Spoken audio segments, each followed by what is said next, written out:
Shalom, saudara yang terkasih di dalam Tuhan. Renungan hari ini Selasa 1 Februari 2022 berjudul Awas Bahaya.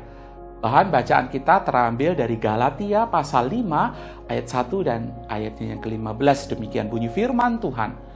Supaya kita sungguh-sungguh merdeka, Kristus telah memerdekakan kita. Karena itu berdirilah teguh dan jangan mau lagi dikenakan kuk perhambaan. Tapi jikalau kamu saling menggigit dan saling menelan, awaslah supaya kamu jangan saling membinasakan. Kepada jemaat Galatia, Paulus memperingatkan dua bahaya yang dapat saja menjebak kehidupan iman orang percaya. Bahaya yang pertama adalah bahaya legalisme, yaitu terlalu menekankan hukum, bahkan terkesan gila hukum. Ayatnya yang pertama. Lalu bahaya yang kedua adalah bahaya antinomianisme, yaitu bahaya alergi hukum, sehingga terkesan sembrono, terkesan sembarangan. Ayatnya yang ke-15. Mengapa hal demikian itu terjadi? Menyambung renungan kemarin, semuanya itu terjadi karena ketidakpahaman tentang tata urutan Injil. Ketika seseorang gagal paham tentang tata urutan Injil, maka orang percaya dapat saja jatuh kepada dua kesalahan fatal yang tadi saya sebutkan. Yang pertama adalah legalisme. Saudara dapat jatuh kepada bahaya legalisme ketika indikatif Injil tidak ditekankan.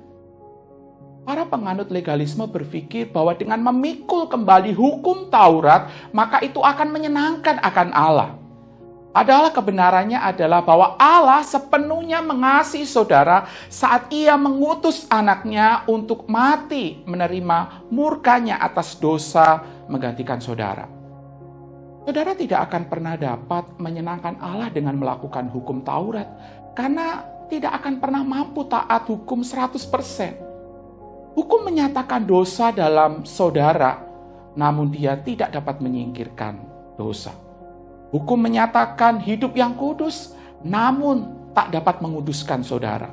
Hanya Injil saja yang saudara butuhkan untuk mentransformasi kehidupan, sehingga kehidupan saudara berkenan dan menyenangkan Allah.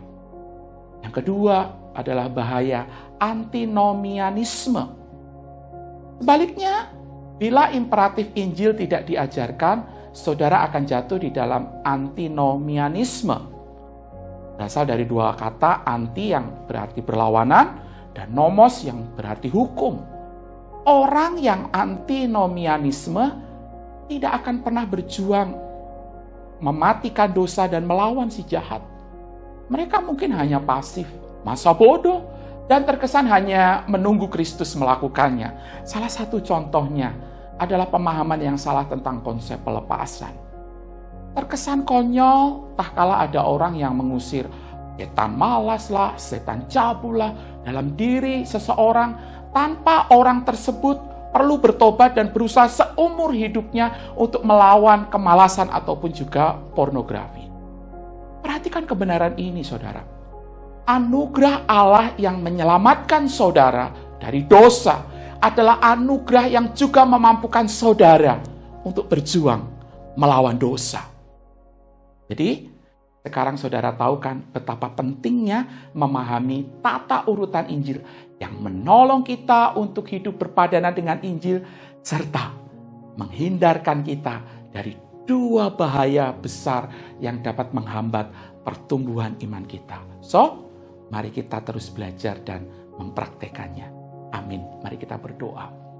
Tuhan, terima kasih karena kami dibuat mengerti, dibuat paham bahwa Injil-lah yang kami perlukan untuk kami terus hidup dapat berpadanan dengan Injil itu, sekaligus juga menghindarkan kami dari dua kesalahan fatal, dua bahaya besar yang dapat saja menghambat pertumbuhan hidup kami.